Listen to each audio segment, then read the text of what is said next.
this video, I'll be going over our notes on point slope and slope-intercept form. So we're going to start by reviewing point slope form. Point slope form is given to us as y minus y1 equals m times the quantity x minus x1, where m is our slope and the coordinate x1, y1 is a point on the line. So when we have a graph of a line, remember it is made up of an infinite number of points, but we could have 2 points here. One of those points could be x1, y1. Another point could be x2, y2. And we can use the slope formula to find the slope and then use x1 and y1 in our point slope form in order to find the equation for the line.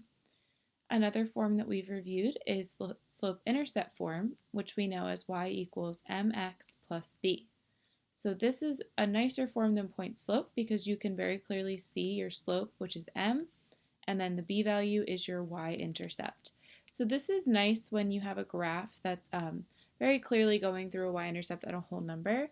The point slope form is typically used when we're not given any like y-intercept specifically, or if the graph is going through like a fractional y-intercept and it's hard to tell what number exactly it is. So we're going to practice the 3 different ways that we could write these equations when we're given 2 points, when we're given a table of values, and when we're given a graph. So we're going to start off with when you're given 2 points.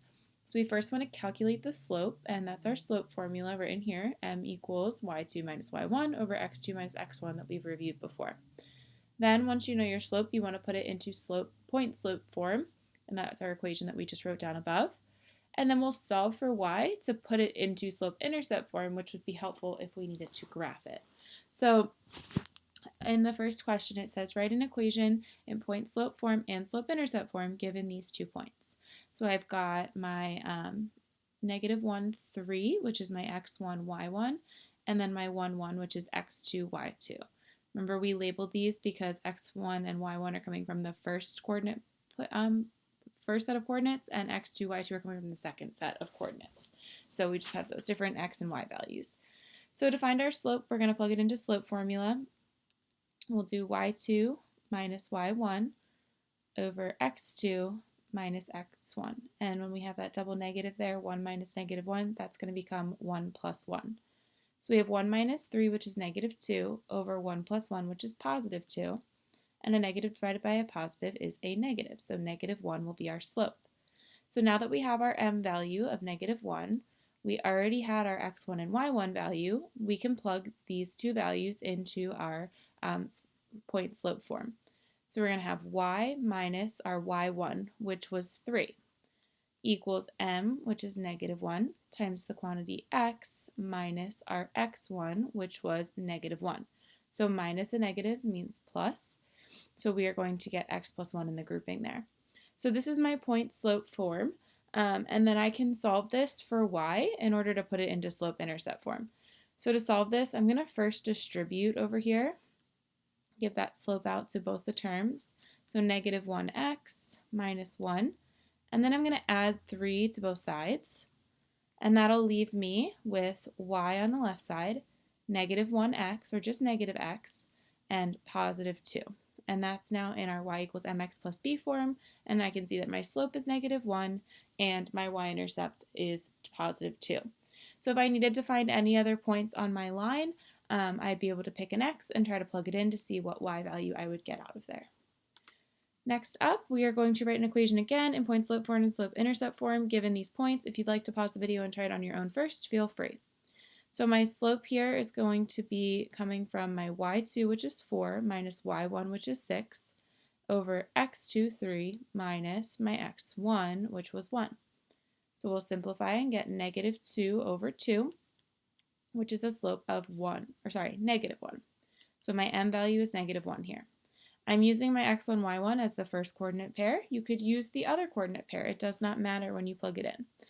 So our point slope form will be y minus y1, which is 6, equals my slope, -1, and then in parentheses, x minus my x1, which was 1. So again, this is writing it in point slope form. However, if you chose the other set of points, you could have also had an equation that said y minus 4 equals the slope of -1 times x minus 3, and that's using my other pair of coordinates here. So it does not matter, any point on the line with the slope will work for point slope form. So it will look different in point slope form, even though these are the same line. So let's test this out and change them both into slope-intercept form to make sure that they're equal. So I'm going to first distribute my slope. So I have y minus 6 equals -1x plus 1. And then I will add 5 to both sides. Or sorry, 6. Where did the 5 come from? All right, add 6. And then we have y equals -1x plus 7. Over on the other side, when I solve this one, I'm going to start again with distributive property. So y minus 4 equals -1x plus 3. I'm going to add 4 to both sides, and I'm left with the same equation, so y equals -1x plus 7. So we have just figured out that our slope-intercept form is y equals -1x plus 7. Now you don't have to do both of these. I'm just proving that we can use either of those points that we are given to plug them into our slope-intercept form. Or sorry, our point-slope form, and then solve for slope-intercept. All right, so next up we're going to do it from a table of values. So this time, notice that we have this horizontal table. The top row is our x values and the bottom row is our y values. So you really only need to pick 2 points. So 2 of my points here, I have 2, 0 and 4, 1.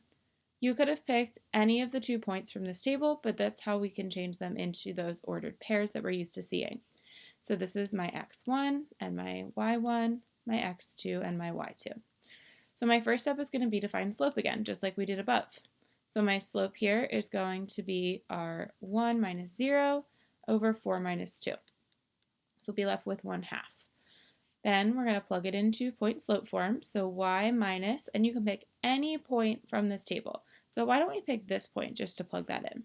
So y minus my y1, which is -3, so y plus 3. My slope is 1/2 times the quantity x minus -4, which is x plus 4. And then this will be our point slope form. We will solve it now to get our slope-intercept form. So let's distribute the 1/2. We're left with y plus 3 equals 1/2 x plus 2, because half of 4 is 2. We'll subtract 3, and we're left with y equals 1/2 x minus 1.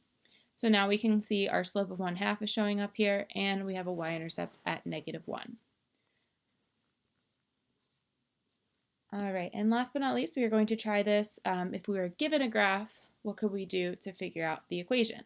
Because if you notice, if you zoom in nice and close here, this very first graph, see how this y-intercept looks like it is partway between this box and this box. So it is not a nice whole number or integer that we can say it's definitely like +1 or -1 or -4. It's a random fraction here that we can't quite tell. Same within the next one when we zoom in on that. It's not very obvious what the y-intercept is. So that's why we can't just go right into slope-intercept form. We're going to have to use point slope form in this case in order to find our slope and then plug it in and solve for y equals mx plus b. So we'll use the 2 points that were plotted here. I can see I have a point at 1, 0, and I have a point at 3, 1. So at this point, we can figure out pretty much everything we've done so far. You can use the slope formula again like we've been doing at the other 2 sets of examples, or since you have a graph, if you just want to use rise over run and count the boxes, you can do that too. So my rise over run here is up 1 and to the right 2, so I have a slope of 1/2.